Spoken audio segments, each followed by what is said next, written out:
I crave a state that bends to will, not law. May chaos feed the cause and mask the flaw. I want the frame to shift beneath their feet, may process sing, and still ensure defeat. Let loose the coin behind the sealed facade. Let rule enable fraud and call it God. Now I've stirred the mob with fear that burns and spreads, but fear alone won't crown the proper heads. Indeed, I've bent the ink of oversight and claim, yet still they sniff the scent beneath the name. I've siphoned budgets dry through all designs, but cleaner exits come with deeper minds. So now we dream a system we control, where storms obey the man who sets the toll. A loop that feeds itself with each review, where law defends the one who first withdrew. A scheme so laced into the state's routine, the grift is called as oil to machine. Then let's begin. No stealth, no soft approach. We'll rig the game and hand the rules the coach. And when they cheer, not knowing what they've bought, we'll make the claim and bill them for the thought. Here's the play. We create our own agency. No mandate, no external eyes. A ghost, but we do it loud, deafening. Executive orders, splashy pressers, meme-ready acronym, something the internet'll go nuts for. The saviour of government. Forward-thinking, efficiency-driven. Not reform, optimization. Website up day 1, a dozen mandates by day 10. The message isn't we're going to cut waste, it's that we already did. Strong move. Surgical. Day 1 rollout means no lag, no resistance. Looks like momentum, feels like urgency, but it's a trap. The faster the shift, the harder it is to reverse. Before anyone reads the fine print, the contracts are shredded, teams reassigned, oversight logs boxed and shelved under transition. Muzzle velocity buys two things, applause and confusion. Public sees action. Agencies scramble to decode it. And while they're decoding, we're implementing, quiet, permanent. That's the trick. Pair the noise with a shadow. While the headlines scream efficiency, we embed ghost teams in every agency. Not advisors, actors. They're not there to dig, they're there to bury. And they reach. Everything. Tech systems, contracting lanes, personnel pipelines. Our ghosts show up as optimization liaisons. Full clearance. No need to ask for access. They already have it. That access is capital. We flag anything we want, absorb it, kill it, or swap it. Do what we want while people are trying to piece together a puzzle that just doesn't fit. Transition services, we say. Emergency compliance. All pre-selected, all pre-approved, all connected. And the pitch? Always the same. We're saving money. Doesn't matter what gets shut down. Grants, regs, offices, entire oversight bodies. We slap a price tag on the corpse and call it surplus. Oversight goes first. DEI, folded. Audits, streamlined. Ethics review, rolled into a performance integrity office with no teeth and no inbox. Replace the watchdogs with our own trained puppies. Every optimization frees up space. And space, we can bill for. Cancelled lease, sublet it. Terminated vendor, replace with a consultancy. We route the spend through codes nobody audits, because we're the audit now. And to make it stick, we flood the system with memos. Not orders, guidance, best practices, compliance alignments, streamlining frameworks, all with letterhead, all just suggestive enough to feel mandatory. Bureaucracies don't verify authors. They verify formatting. After Memo 3, no one asks where it came from.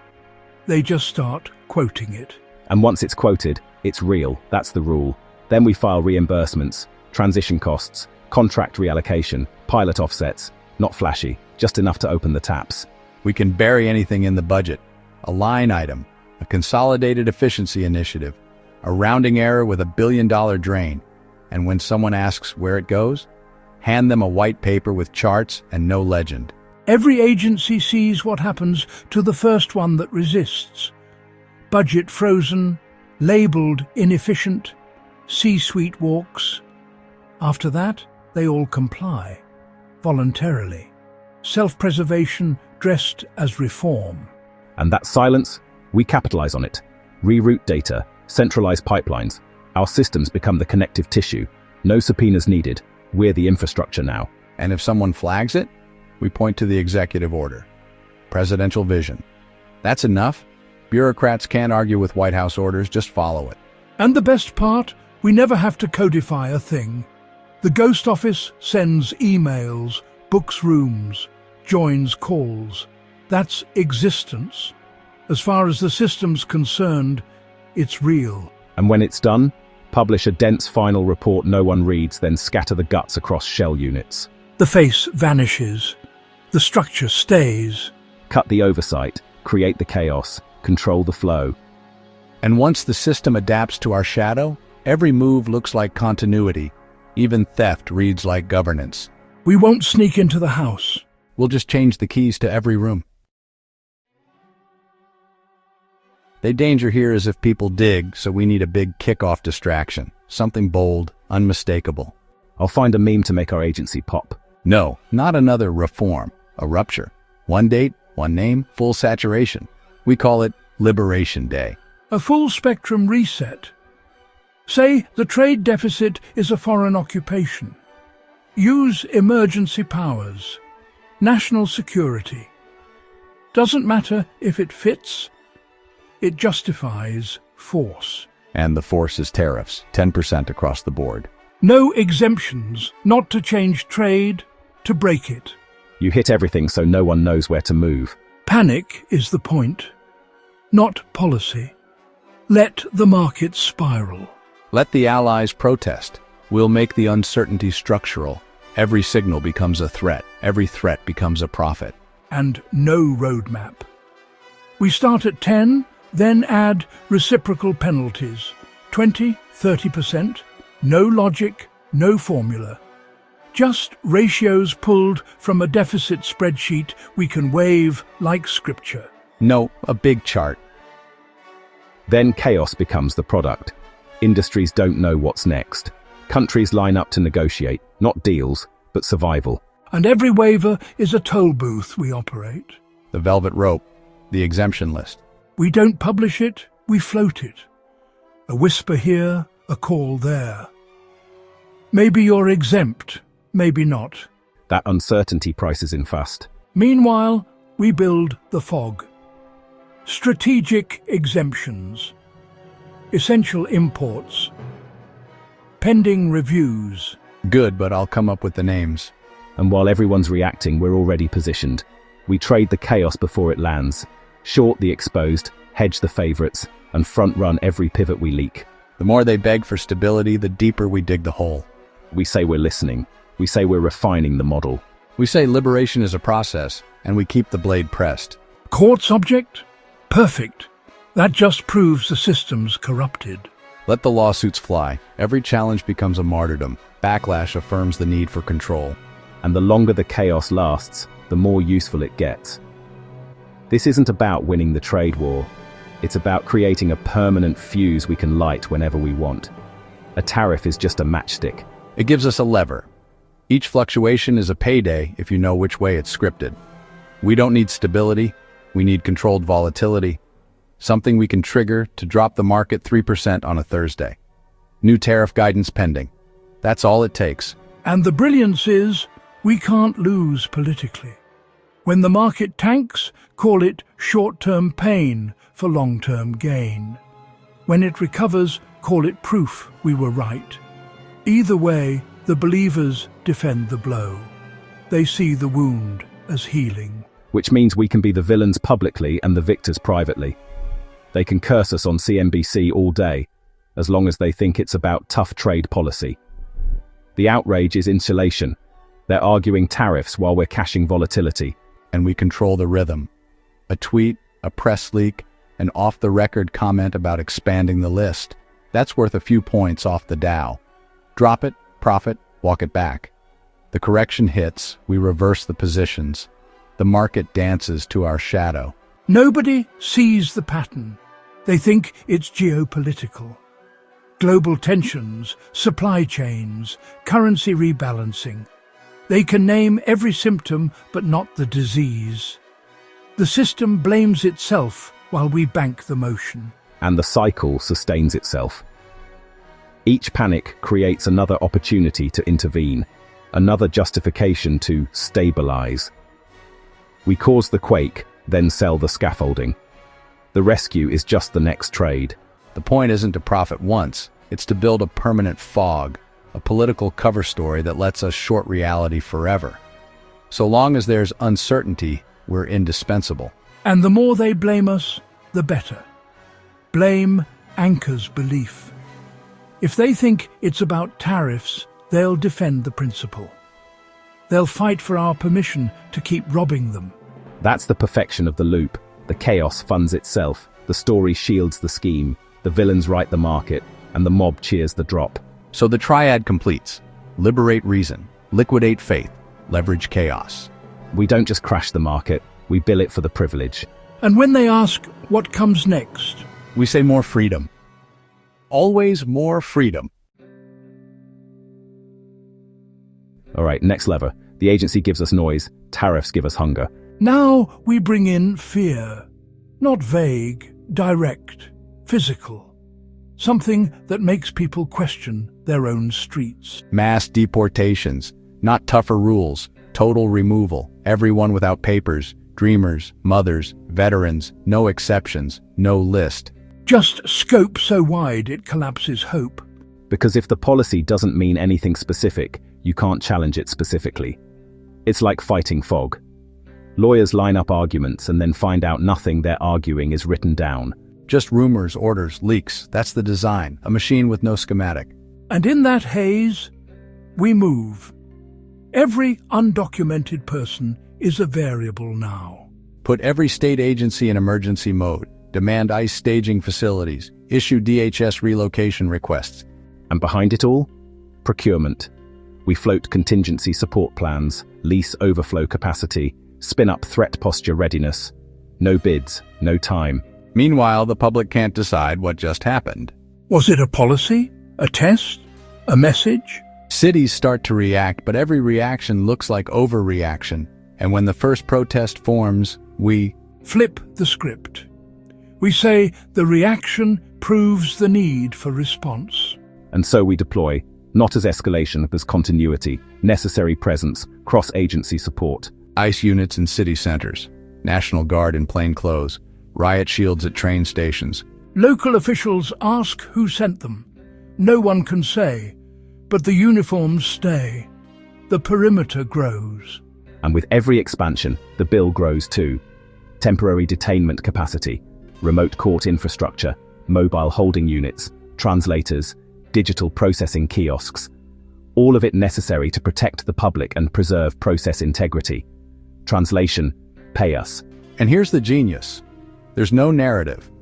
Just raw input footage of men in armor on city streets, chants from crowds, flashing sirens. It doesn't say anything. It just feels bigly.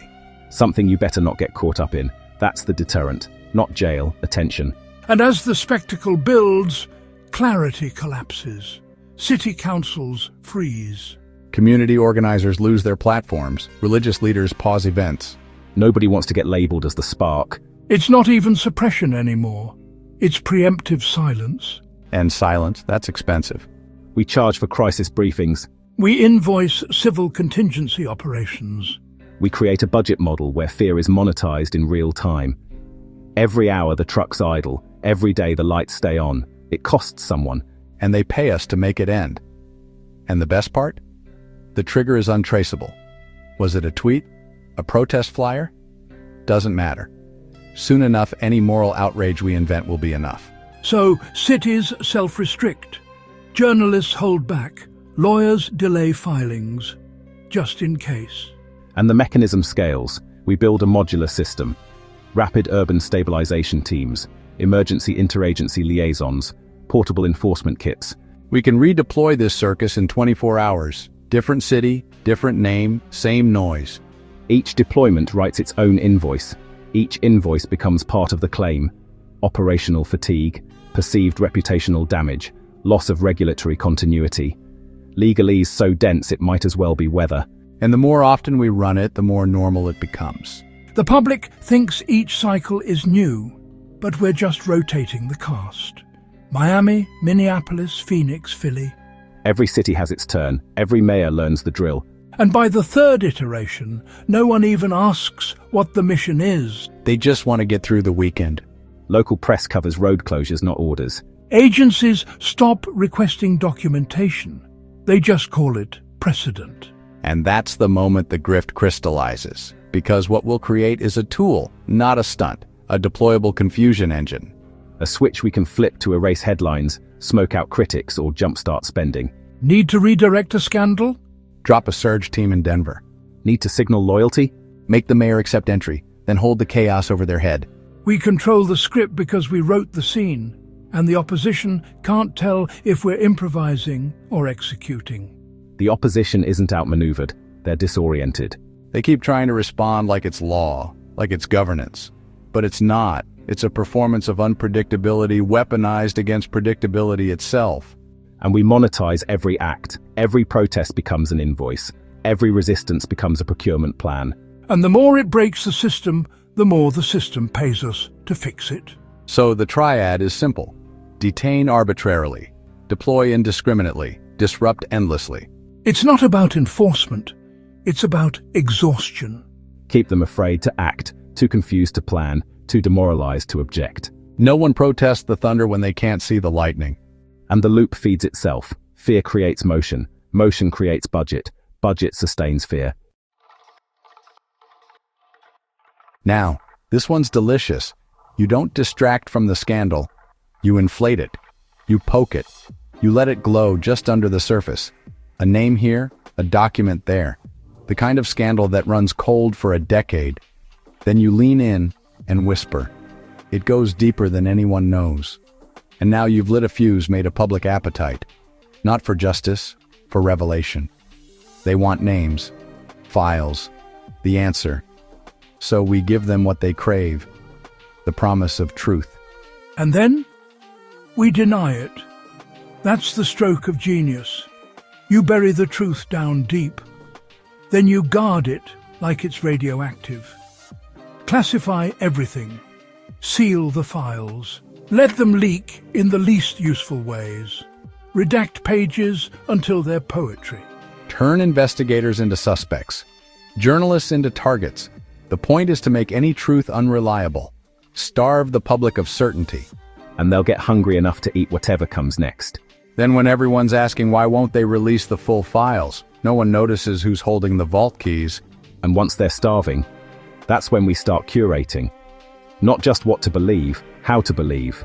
Feed them selective leaks, rumors dressed as revelations. Say we've seen things, heard from insiders, have access the others don't. Now we're not just controlling a scandal, we've become the only map through the fog. People start tuning into us for the very answers we buried. They get outraged by what we imply, terrified by what we never confirm. And most important, they trust us to tell them who to blame. Because the brilliance is, once they trust us for the truth, we can pivot. Define whoever we want as the real villains. Say it's the deep state, or academia, or immigrants. Doesn't matter. We built the hunger, starved the truth, now we get to name the enemy. And every time someone asks, but what about the files? We shrug and say, ask the other guys why they're hiding them. And the loop tightens. And politically, it's pure oxygen. Every skeptic, every conspiracy theorist, every fringe media actor, they migrate toward our signal. Not because we provide clarity, but because we validate the fog. We become the only interpreter of shadows. And meanwhile, anyone who tries to offer real facts? Too slow, too dry, too earnest. We've already written the screenplay and the audience wants drama, not footnotes. And here's where it monetizes. With our ghost operations in place, we route this rage into legitimizing all prior moves. Emergency funding for information security. Expansions to internal secrecy protocols. Discrediting of watchdogs. But even better, we turn this into a damages claim. Yeah, these baseless scandals caused irreparable harm. The lies about us endangered national security. And since we're the only ones defining the story, the claim becomes irrefutable. We literally profit off the fire we didn't let anyone see. So the loop here is subtler. We don't distract. We ignite desire. We starve the fulfillment. And then we sell the only keys to the house we locked. And the longer the hunger lasts, the more desperate they become. At some point, they stop needing answers. They just need someone to blame, and we'll be there to name them. So now we'll make investigation itself our tool. Start with doubt. Subtle leaks, offhand accusations, performative concern. Is this process partisan? Has the department been compromised? No facts needed, just suspicion. Enough to make neutrality feel like a myth. Once belief in the process fades, nobody notices when the process itself disappears. And once people stop expecting fairness, they stop looking for it. Suddenly, procedural failures read as standard. Oversight becomes background noise. Honest prosecutors can't operate if the ground beneath them feels rigged. They stall, leave, or break. We've uncoupled the engine, the train's still moving, but now it runs on vibes. Then we step in, to restore integrity, of course. Watchdogs lose funding. Internal affairs get restructured. Loyalists take the seats. Nobody protests because nobody trusts the system anyway. We didn't silence the referees. The crowd booed them off the field. Now we purge, not for disloyalty, but for inefficiency. Too slow, too stubborn, too entrenched. We fire with a smile, obstructive, insubordinate. The ones who resist reform become the reason reform is needed. No legal fight, just HR attrition. And when they go, they take the keys. Case access, internal approvals, tripwires. We fill the vacuum with placeholders, not experts, dependents. People who owe us everything and know it. Now the gates open. And everything accelerates. Case routing shifts, reviews vanish. Approvals come faster, but only in our direction. If someone asks why, we say backlog, bureaucratic cleanup, and pardons will just make the fog denser. The word efficiency is our invisibility cloak. Then come the charges, big ones, loud ones. Targets that spark tribal rage, cultural enemies, historic villains. Doesn't matter if the cases stick, the purpose is escalation, the spectacle is the message. And once it starts, it feeds itself. Why haven't they arrested X? What's taking so long with Y? Even the critics can't help but chase the rhythm. They push the narrative forward, they keep the fire hot. We just supply the kindling. Now anyone who questions the pace, is this too thin, gets accused of defending corruption. Doubt becomes betrayal. The narrative hardens, the crowd's not evaluating cases, they're choosing sides, and we control the scoreboard. But we don't stop there. We start filing junk cases, obvious flops, deliberate noise, not to win, to contaminate. Flood the system until people stop parsing. They don't sharpen scrutiny, they abandon it. Belief isn't the goal. Exhaustion is. Too many contradictions, too many half-truths. Eventually they throw up their hands. It's all politics anyway. That's our signal. We've become the default, not because they trust us, but because they trust no one else more. At that point, even calling it corrupt helps us. Look how broken it was. Look who we had to clean out. The dysfunction we engineered becomes our case for control. We've made ourselves the cure for a disease we cultivated. Then comes the turn. We don't want permanent chaos. We want chaos that ends when we say so. After the confusion, people crave clarity. They want resolution, moral order. They want someone, anyone, to say what's true. That craving, that's the leverage. Not facts, closure, not justice, symmetry. So we wait. Let the chaos rot just long enough. Let even our own side start to flinch. Was this too far? Then we deliver the truth, not the truth that exposes us, the one that vindicates us. The real case, the airtight one. Held in reserve, preserved like evidence in amber. And when it hits, boom, validation. See, we told you we were serious. It reframes the whole campaign. Suddenly, all that noise was just the road to our patsy. Someone who both sides hate anyway. Someone like Bolton. Then the overreach becomes vigilance. The chaos becomes context. The critics get quiet. Even they wanted this. The system breathes, and we claim we saved it. That one case doesn't just prove guilt. It proves we were right all along. The purge was prudent. The show was necessary. The damage? just growing pains.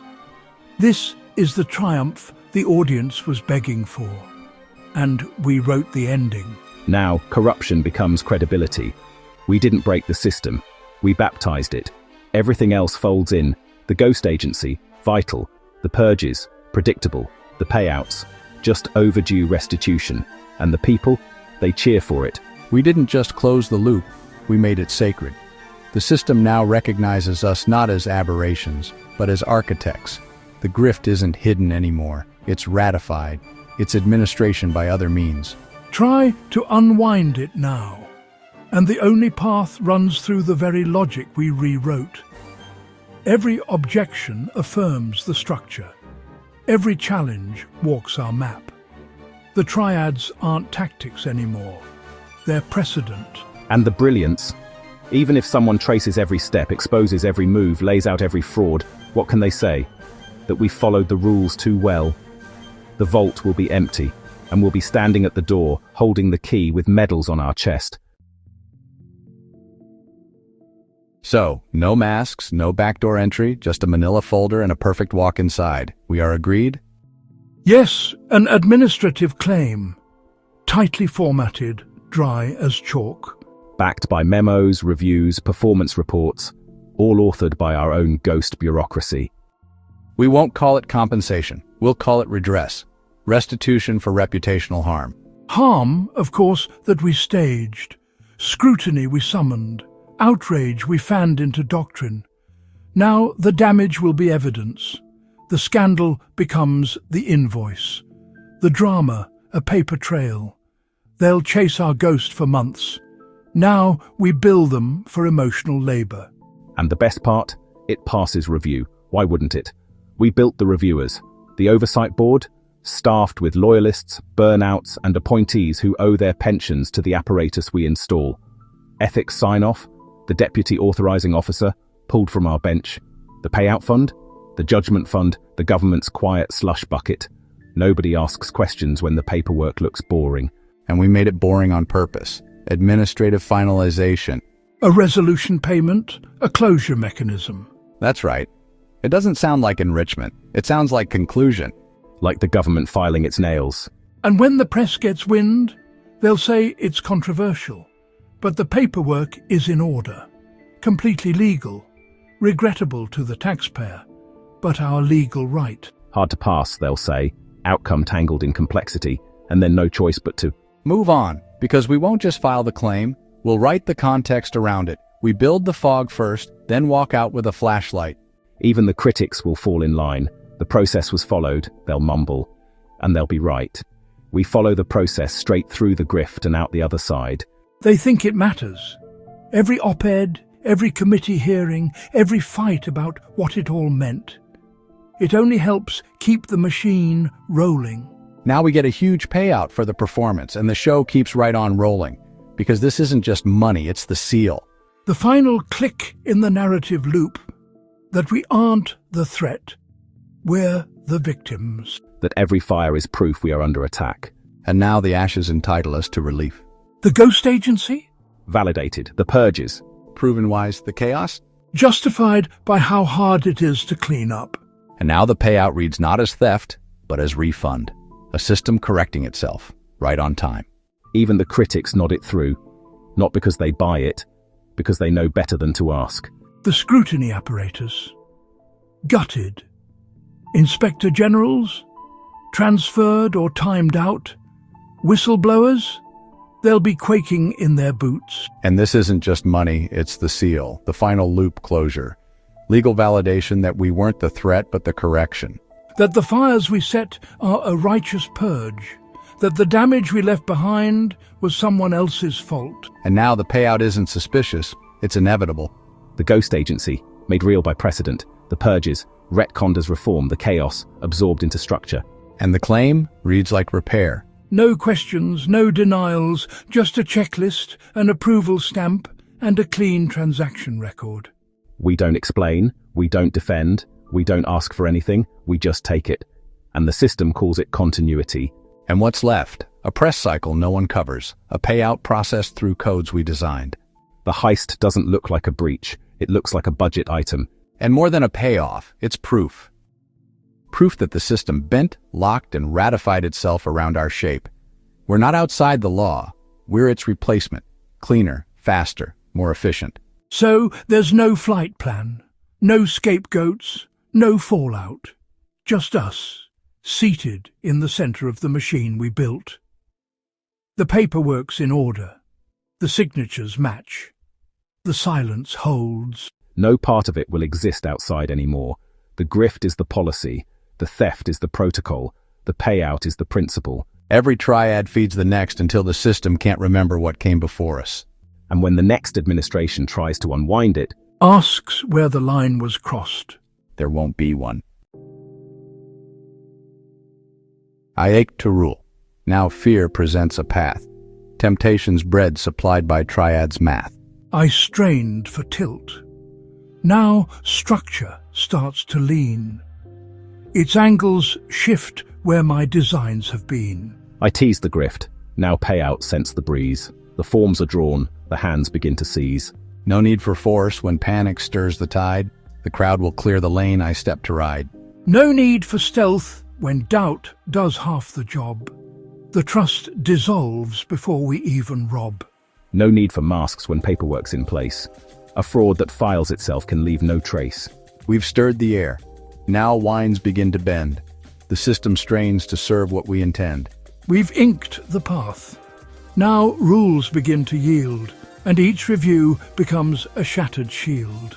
The gate is open. Now funds begin to drip, and soon enough, the flow becomes the grip. It's not yet done, but close enough to taste. Not sealed, but shaped, and none of it in haste. Not theft, not yet, but all the doors ajar. And we're the ones who tell them where they are. Thus ends the tale of the MOBIUS grift, but not our dastardly trio. Please subscribe, and don't forget to join us next time for more adventures of Eatum, Beatum, and Cheatum.